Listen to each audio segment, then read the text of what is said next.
हमारे पवन जन धुआं ग्रुप चैनल को सब्सक्राइब करें और साथ ही में बेल आइकन को दबाएं ताकि सबसे पहले वीडियो का नोटिफिकेशन आप में पहुंचे। और वीडियो अच्छा लगे तो लाइक करना ना भूलिएगा।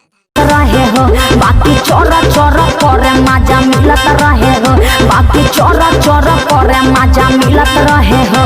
बलब बरत रहे हो, बलब बरत रहे हो, बलब बरत रहे हो। सैया चोचा वाला राके प्यार करत रहे हो, सैया चोचा वाला राके प्यार करत रहे हो।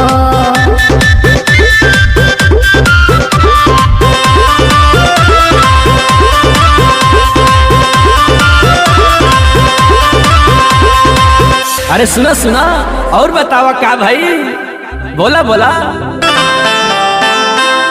अरे भोरे वाला बात तनी हमके बतावा, दीपक तिवारी अरवा के जोनी तरसावा। पांचा धरत रहे हो, उरा गड़त रहे हो। दीपक राय पिया से जिया पे लड़त रहे हो, रिंकू अनु पिया से जिया पे लड़त रहे हो। दीपक राय पिया से जिया पे लड़त रहे हो। बलब बरत रहे हो, बलब बरत रहे हो, बलब बरत रहे हो।